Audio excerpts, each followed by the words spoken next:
Aaron, how do you feel about them? Contender or pretender? I want to say contender, but just it's a little concerning because remember last year they were the 1 seed and Yeah. they just haven't made that much traction in previous playoffs. The next team in the West, and this is sort of where we see a little bit of a drop off in terms of the standing and the records. Those top three teams are sort of, by themselves up top. But next at fourth, and we can't rule any of these other teams out because once again, it's still the Western Conference, very competitive. But the Utah Jazz, a team that has sort of been on the cusp of maybe they can reach the conference finals, maybe they can sort of elevate themselves to that next step. But the last couple of years in playoff runs, they just haven't been able to do it. Unfortunately, they have lost in pretty heartbreaking fashion in some of those. I even think back to their crazy duel where they were up 3-1 against the Denver Nuggets in the bubble. And then the Nuggets did what they did even the round before where they had that crazy comeback and were able to, have, the win on the playoff series. So the Utah Jazz, though, this year, Aaron, how do you feel about them? Contender or pretender? I want to say contender, but just it's a little concerning because remember last year they were the 1 seed and Yeah. they just haven't made that much traction in previous playoffs, and the roster isn't that much different. I mean, I know in the bubble they didn't have Bogdanovich. I'm not sure if they had him last year, and he's a very key shooter for them.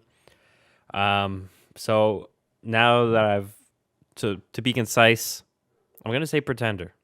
It's just unfortunate. I think Donovan Mitchell is at superstardom, but there's been concerns about Rudy Gobert in the playoffs. He's kind of been, I won't say irrelevant, but he's not as impactful as he is in the regular season. Right. And then I look at their other pieces. Yes, now Jordan Clark's off the bench. He's a good scorer. But we've also seen, Mike Conley struggle in the playoffs. I know he had dealt with the injury last year too. And then after that, I mean, they have some pieces, some guys that can do one or two things, but it's not versatile enough. I think the loss of Joe Ingles, it was a very tough loss for them. I think it was an underrated move that they had to do. Obviously, he tore his ACL, I think, so he wasn't going to be available even if he was still on the roster this year. So, yeah, and I haven't seen much from Rudy Gay as a former Spur. Granted, they aren't giving him the minutes that the Spurs did because he's getting up there in age.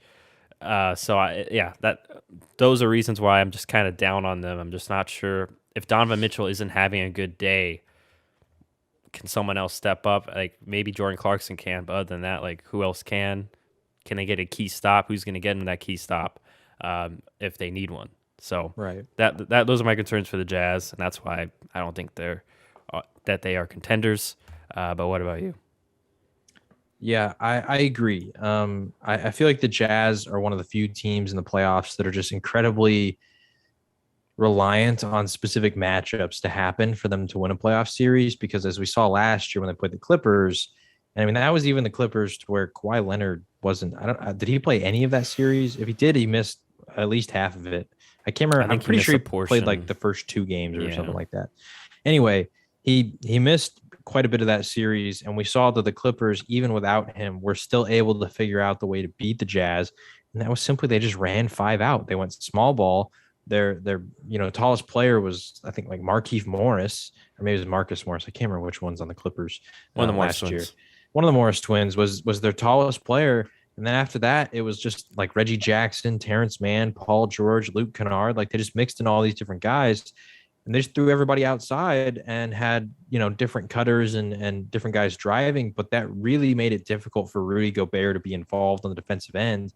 And that's his strength. And I know it sounds like a record player excuse at this point to blame it on Rudy Gobert and his lack of versatility on the outside, because honestly, he's not the worst defender when it comes to guarding someone on the 3-point line, but he just can't do it enough. And his main strength is to guard the paint.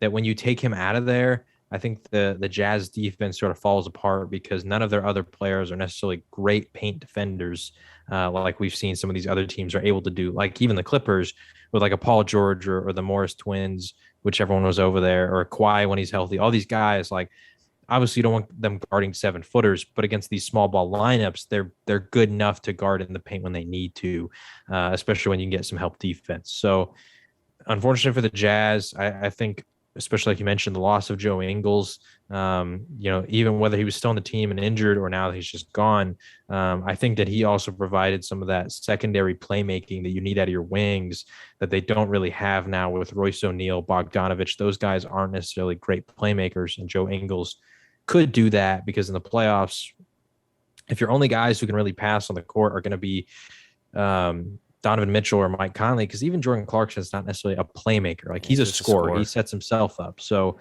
if those are really your only two guys that can create for the teammates, then you're going to become really heavily reliant on set plays, and then the other team can scheme to stop those things. And so I just feel like the Jazz are very matchup specific to where there's certain teams that they can match up well against because maybe they don't have the capability of taking Gobert out of the paint. But even then, like a lot of these teams, if they're to play Memphis, right, they can go small ball with Jaren Jackson at the 5.